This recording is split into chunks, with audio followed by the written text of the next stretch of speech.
deep in a forgotten jungle lies a legendary treasure, gold so heavy it's said to make a king's fortune, but the wealth is cursed, guarded by a dark spirit that kills anyone who tries to steal it. And for decades, treasure hunters have done exactly that, only to vanish without a trace. Some say the jungle itself devours those who enter it, while others speak of glowing eyes peering at them from the trees, watching their every move. Whispers in strange tongues echo through the night, and ghostly hands reach out, trying to pull them back from the edge of the forest. But these stories are just that, stories, or are they? For friends set out to find the lost gold, ignoring the local legends and the desperate pleas of the villagers. When one of the group stumbles upon a golden chest buried beneath the tangled roots of an ancient tree, they think they've won. Ow. But little do they know, they've just awakened something dark and dangerous. A shadowy guardian spirit emerges, and now it's hunting them one by one, forcing them to choose: abandon the gold or pay with their lives. With each passing moment, the jungle closes in around them, its secrets and its dangers revealed in the shadows. Can any of them escape the curse of the gold and the wrath of the jungle, or will they all become lost souls forever trapped within its grasp? You'll find out in today's episode.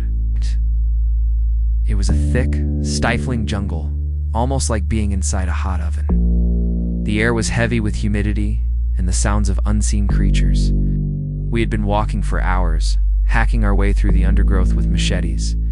Our destination was supposed to be just over the next ridge, but the jungle seemed to stretch on endlessly, refusing to give up its secrets. "Are you sure this is the place?" Marco asked, wiping sweat off his forehead. "I've never seen anything like this before, according to the map." "Yes," I replied, consulting the faded parchment in my hands. "The golden temple should be just over there." We pushed on, the dense foliage pressing in around us, until suddenly the trees began to thin. And there in the clearing before us stood a massive temple, its golden roof gleaming in the sunlight like a beacon. But as we approached, we could see that it was covered in vines and crumbling into ruin. As soon as we stepped inside, the air grew cold, and a strange mist began to form, swirling around our feet and rising into the air. Marco pulled out his lighter and flicked it on, the flame dancing in the gloom as he shone it around. On the walls were strange symbols and markings we couldn't decipher. Then we saw it, a huge golden statue of a deity with many arms and legs, each holding different objects, some familiar, others not.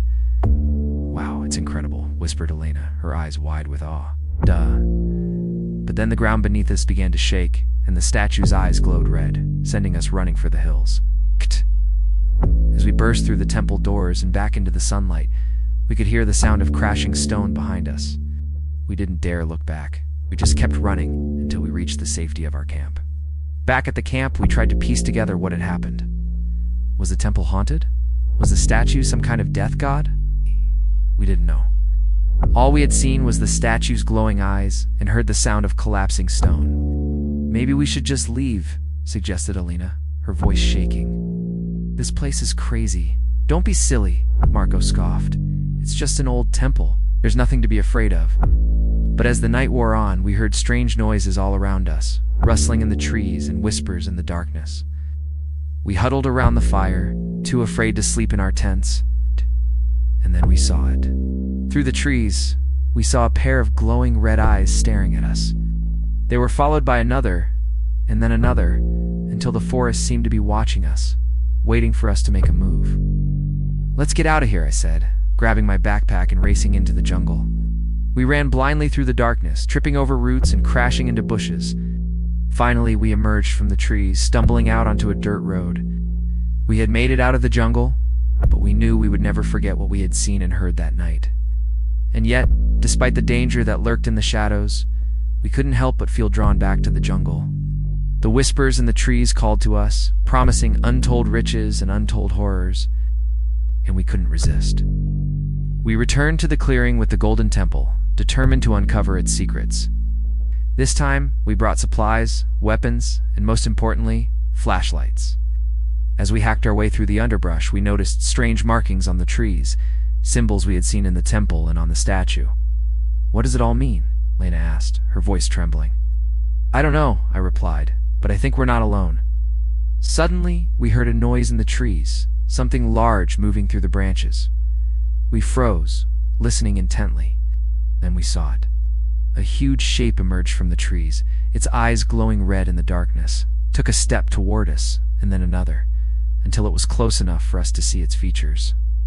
It was a humanoid shape made of pure shadow, its body emaciated and twisted, its eyes burning with an otherworldly fire. "Run!" I screamed, turning and sprinting into the jungle. We ran blindly, crashing through the undergrowth, the creature's heavy footsteps pounding the ground behind us. We could hear it snarling and screeching, its voice a mixture of growls and whispers. We didn't dare look back. We just kept running until we reached the safety of our camp. Back at the camp, we huddled around the fire, too afraid to sleep in our tents. We had seen the creature up close and knew that it was real. And now it was hunting us. "Can't stay here," I said. "We need to get out of this place." But before we could pack up and leave, we found something that made us stop in our tracks.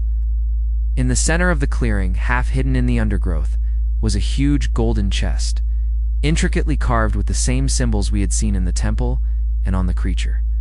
"What's that?" Lena whispered, her eyes wide with wonder. "I don't know," I replied, "but I have a feeling it might be what the creature is guarding." Despite the danger, we couldn't resist the lure of the gold. We knew that if we left, the creature would likely win in the end, so we decided to stay and fight.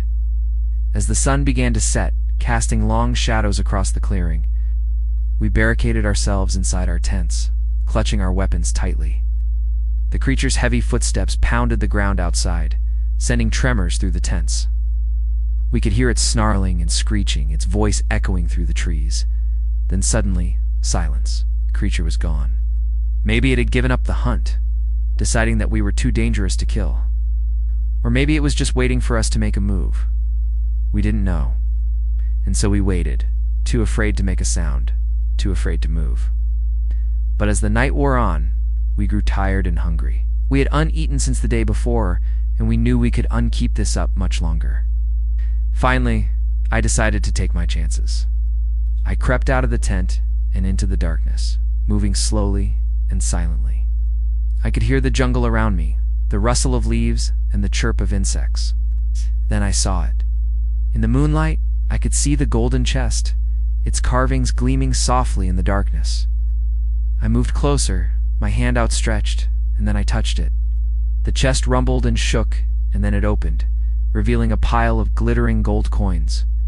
Just then, a low growl echoed through the jungle, and the creature emerged from the shadows. Its eyes fixed on the gold. I knew it wouldn't stop until it got what it wanted, so I did the only thing I could think of. I picked up a handful of coins and threw them at the creature. It snarled and swiped at me with its claws, missing by a hair. I dodged and threw another handful of coins, hitting its shadowy form. The creature recoiled as if in pain, and then vanished into the jungle. Seizing my chance, I grabbed as much gold as I could carry and raced back to the tent. I woke the others and told them about the chest and the creature. XO. Together we packed up the gold and fled into the jungle, the creature's angry screeches echoing behind us. We ran blindly, crashing through the undergrowth, the heavy chest bumping against my back. Finally, we burst out of the trees and onto the dirt road, stumbling out into the bright sunlight. We had made it. We had escaped the curse of the gold and the wrath of the jungle,